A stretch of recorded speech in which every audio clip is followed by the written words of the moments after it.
Good morning, everyone. How are you all? Happy Monday. This is Sarah, Asquith-Vallance, and thank you so much for joining me.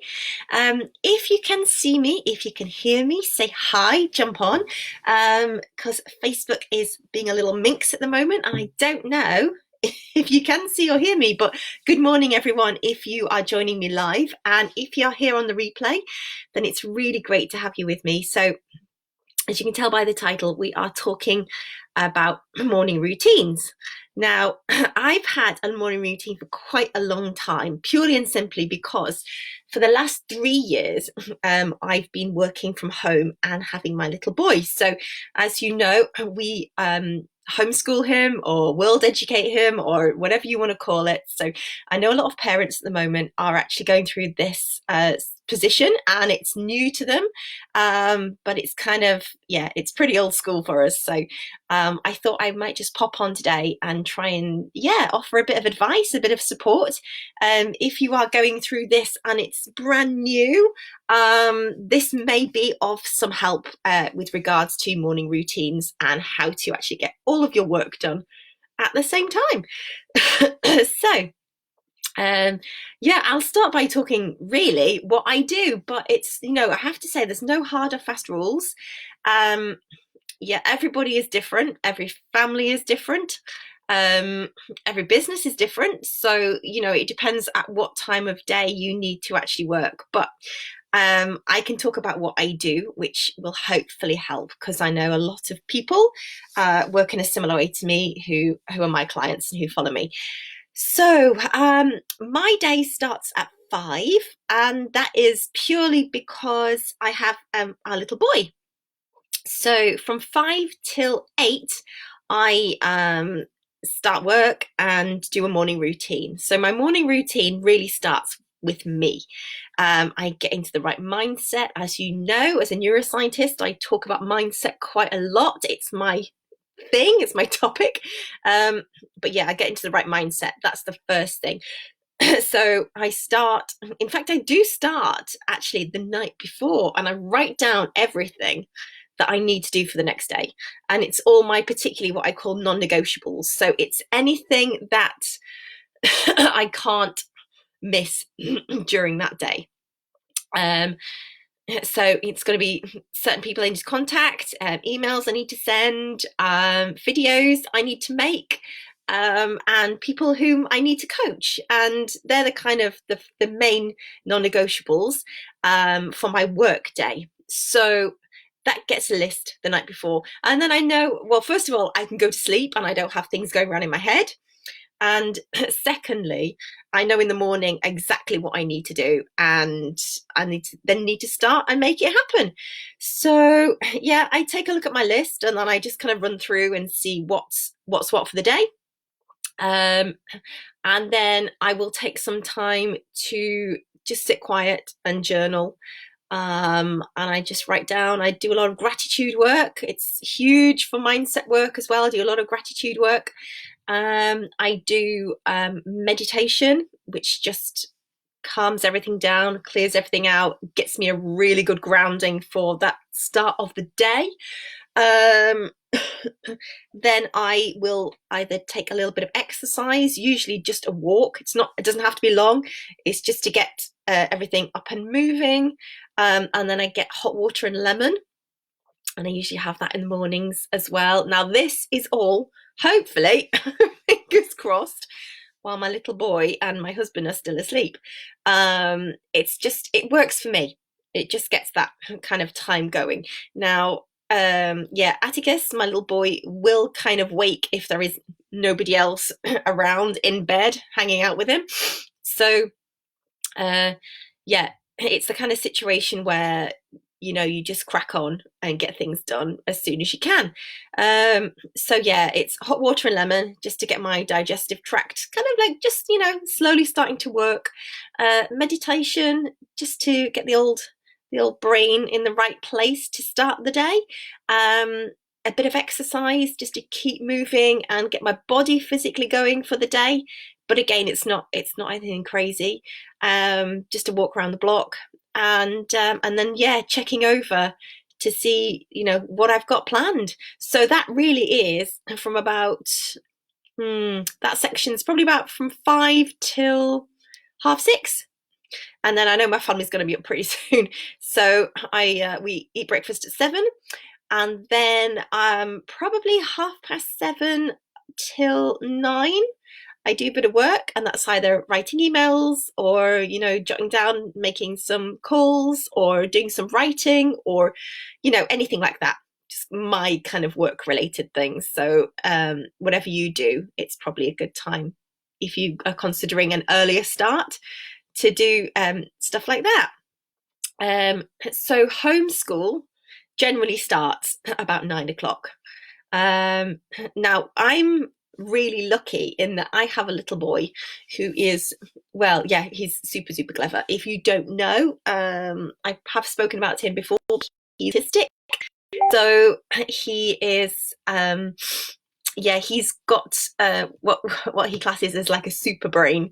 So he's very, very intelligent, and he kind of wants to learn and things like that. So at the moment, his hot topic is history. So everything that we learn all the maths, all the English, any science that we're doing, we learn it through some kind of a historical aspect. So at the moment, it's the Second World War and D-Day in particular. So that is how we are learning. So we do that till about 11, and then we all stop, including Andrew, because he's obviously currently at home working. We all stop and we have a break. And at the moment, we've been on like the roof terrace out there. It's super bright. That's why I've got the curtains closed. So yeah, we kind of stop, have a break. Just everybody has a chat. We see like where everyone is with their day, and then move forwards. So a bit more work as in homeschool. Lunch about 1:30. School kind of ends for us about 3:00. But it can be anything. And then we generally, we're somewhere in the middle, take a long lunch, go for a walk as a family, get some more exercise in, and and then from about 3:30, I start work again, and then do anything else that I need to do. I do find as a mum and as an entrepreneur and a business owner that I find it best if I compartmentalize everything.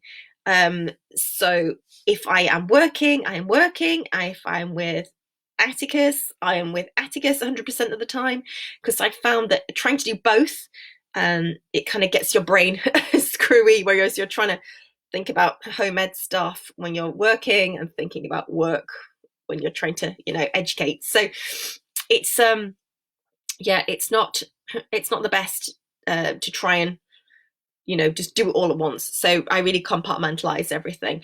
I also find actually, and because we've homeschooled for 3 years, that lessons take nowhere near as long as they would if they were in a classroom. So we can cover what might be a topic that a school would do in a week. We could cover it in less than a day. So because it is basically, it's like one-on-one. And the thing I love about homeschool, and I know obviously this isn't for everybody, but I love that children learn how to think and not what to think. That they're not just doing stuff to pass exams. And yeah, I know exams are important, but our little guy's only 8, so he's got a little way off till GCSEs or A levels or anything like that. So at the moment, we're teaching him the basics, but we're also teaching him how to think, how to question, how to look at the world, and assess what's true for him.